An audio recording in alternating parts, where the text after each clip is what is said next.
In 2001, the US-led invasion drove the fundamentalist Afghan Taliban from power as part of a crackdown on Islamist militants after the 9/11 attacks in the US. 17 years later, with the Taliban shrugging off the Afghan government's latest offers of a ceasefire and negotiations, and with Afghans still living under the threat of IS terrorist attacks, the war-battered nation is still searching for peace. US officials are reportedly preparing to review the US military strategy in that country after the Trump administration failed to see major progress since 2017. So how would a removal of US troops influence Afghanistan in the years to come? And ranked by the World Bank as one of the world's least developed countries, with the poverty rate up to almost 40% in 2013 and 2014, how can the Afghan government work with the international community to restore the country's economy and stability? And what's China's role? Welcome to this special edition of The Point with me, Liu Xin, coming to you from Beijing. I'm pleased to be joined by His Excellency, former President of Afghanistan, HAMID KARZAI. Your Excellency, thank you very much for accepting our interview. Thank you, ma'am. Let me start by the security situation in Afghanistan at this moment. We know that the US Secretary of State, Mike Pompeo, just gave a surprise visit to Kabul a couple of days ago, and he said that the security situation in Afghanistan has improved, is working, that the US President's strategy to Afghanistan, which he announced since last August, is working. But according to reports, what is happening on the ground are pointing to the opposite direction. So exactly what is happening in terms of the security situation? Well, unfortunately, it isn't working at all. The security situation in Afghanistan has worsened considerably, and the suffering of our people has increased considerably. It is exactly because of this that there is a lot of cry aloud in Afghanistan for change in the policy that the United States has adopted towards Afghanistan, not only the past year of President Trump, but even before that. Change for us means an end to war, an end to violence, and the return of peace. For that, the Afghan people believe there are two main responsible countries.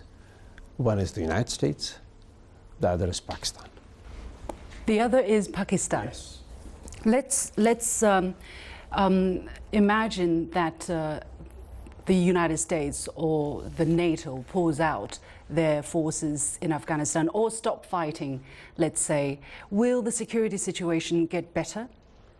We don't believe the United States will leave Afghanistan. They may reduce the presence of their troops in Afghanistan. They may reduce their footprint or presence in Afghanistan, but we don't think they will leave completely. We don't think they will leave their bases in Afghanistan. But in case they one day decided to leave Afghanistan completely,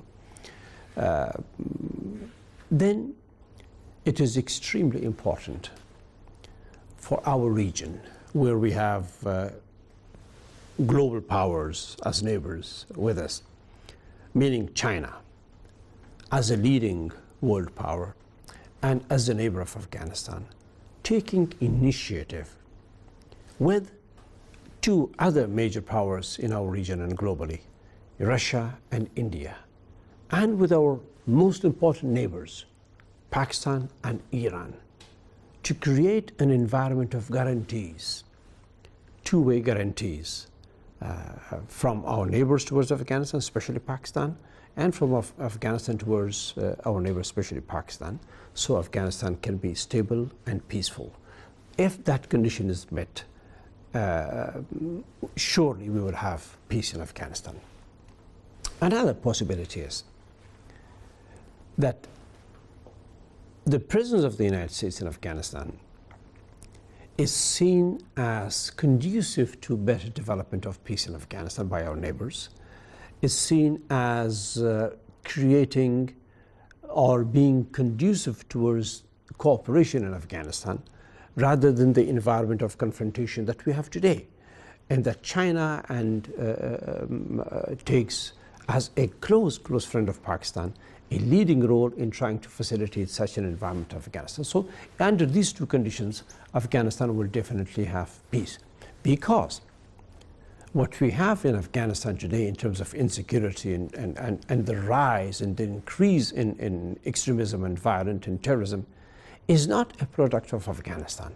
This is a product of outside politics, especially a product of the years where the United States and Pakistan and other of their allies were cooperating against the former Soviet Union, towards the defeat of which, towards the weakening of which, they used religious extremism as a tool. That tool continues to be applied in Afghanistan, and which is causing us the suffering that we have.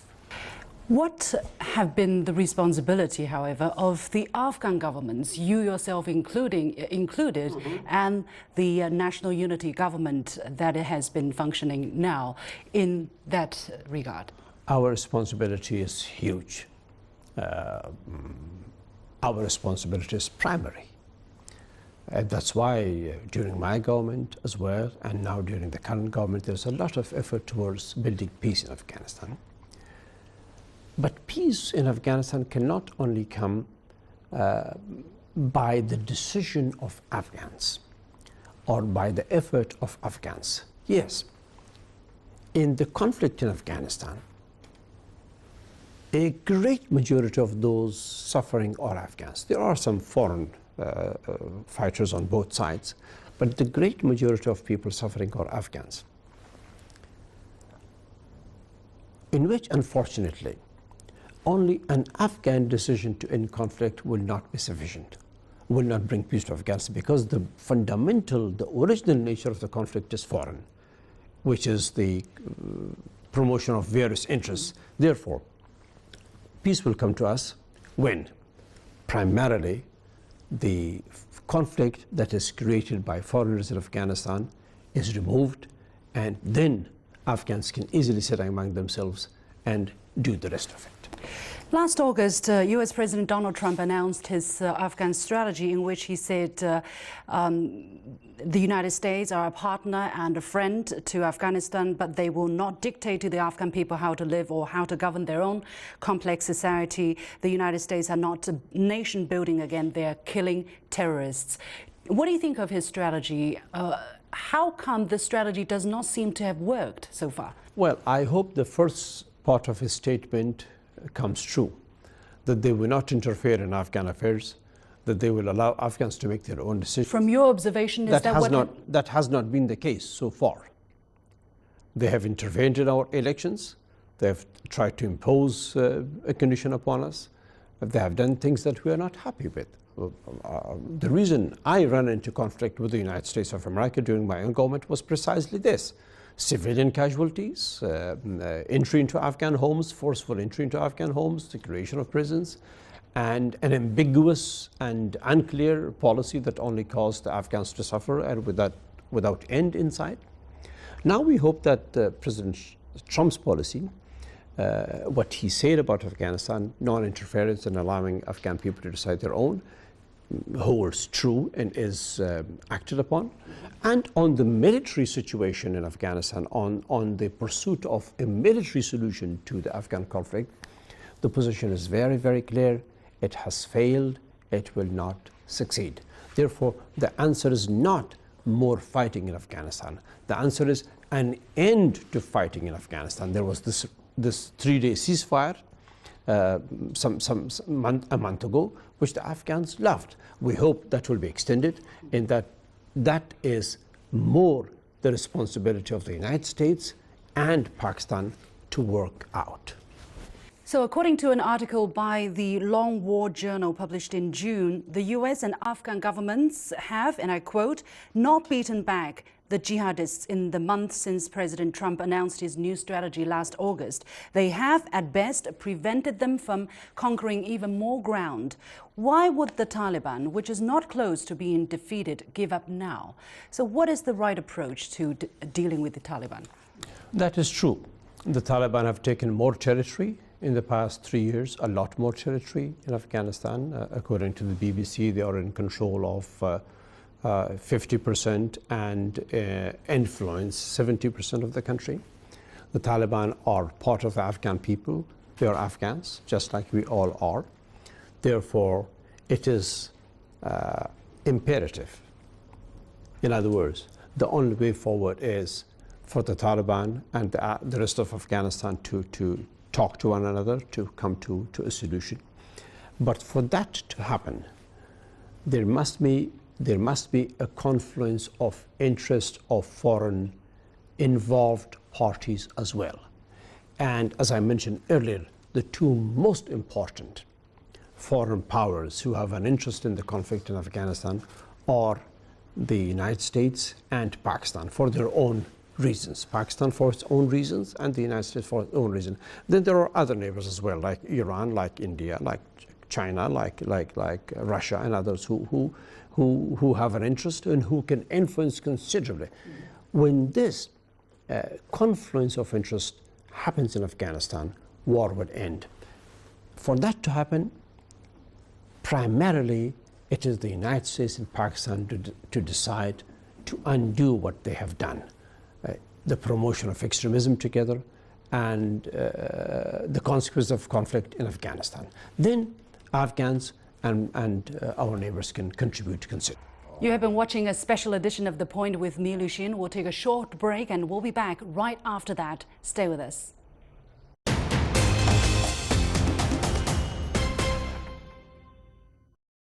Welcome back, and I've been talking to His Excellency, former President of Afghanistan, Hamid Karzai.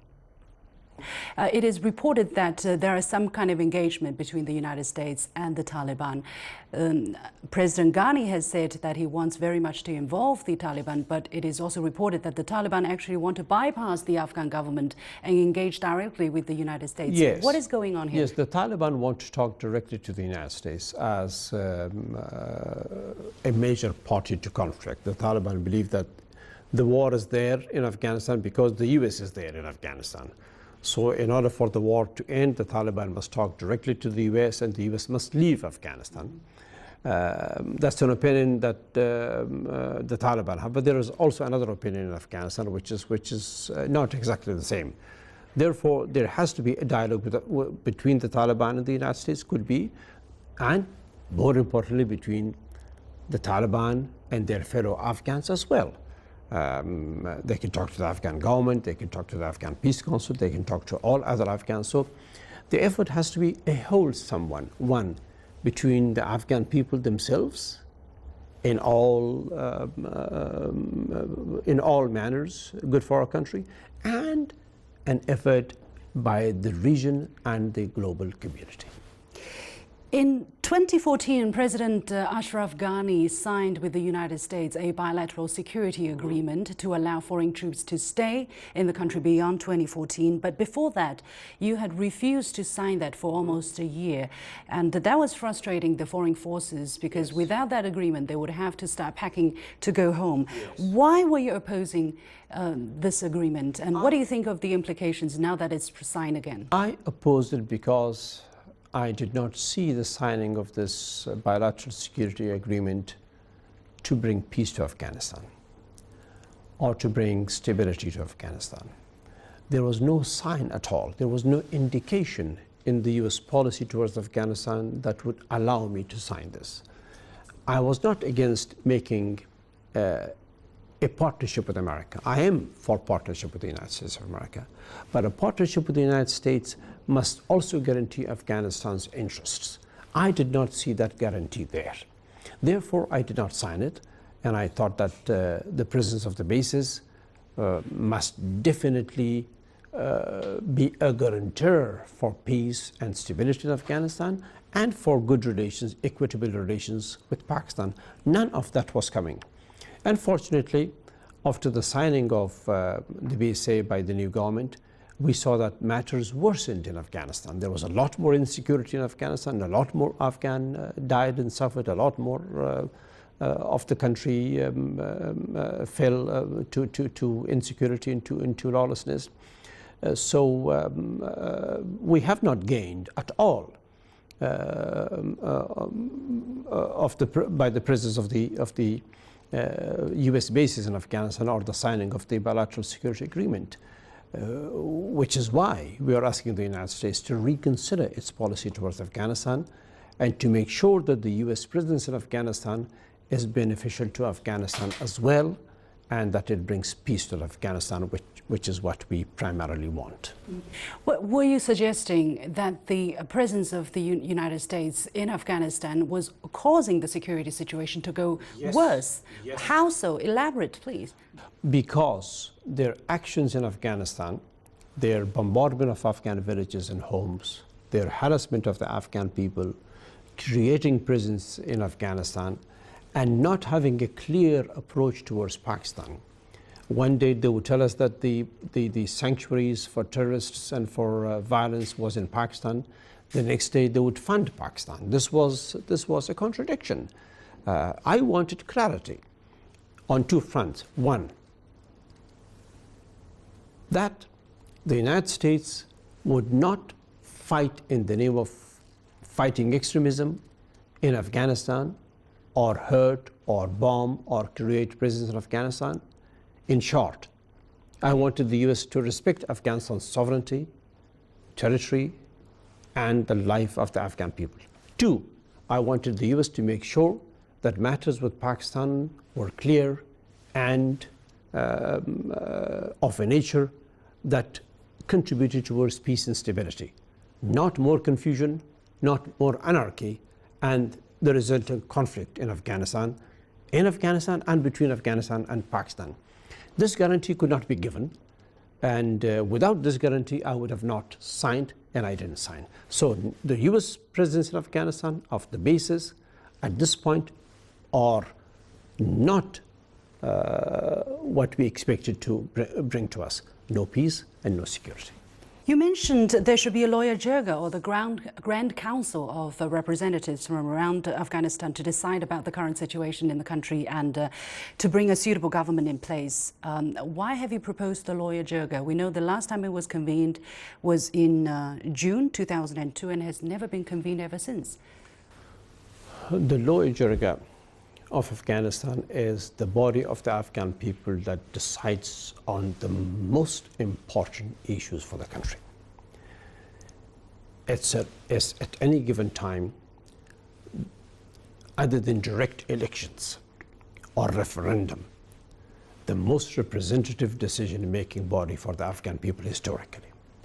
I want a loya jirga to come to do two things. One, in which the Taliban would also participate, to decide on what the Afghan people want to do with their lives, on peace and on relations with the rest of the world, especially with regard to the United States and its presence in Afghanistan. If the Afghan people, through the decision of the loya jirga, in which the Taliban also participate and must participate, decide that the U.S. bases can be in Afghanistan, but with these conditions, then welcome, the United States can stay in Afghanistan with the conditions that Afghan people put for them and make life good for us and for themselves. But if the Afghan people decide that the U.S. presence in Afghanistan is not conducive to peace and that it doesn't suit our neighbors and others, and that there must be another arrangement, then the U.S. must respect that. But fundamentally, it was to decide that it was to bring a decision of the Afghan people on issues vital to Afghanistan. Let's talk a little bit about China's relationship with Afghanistan, where it stands now. How do you see it going in the near future, especially after this trip?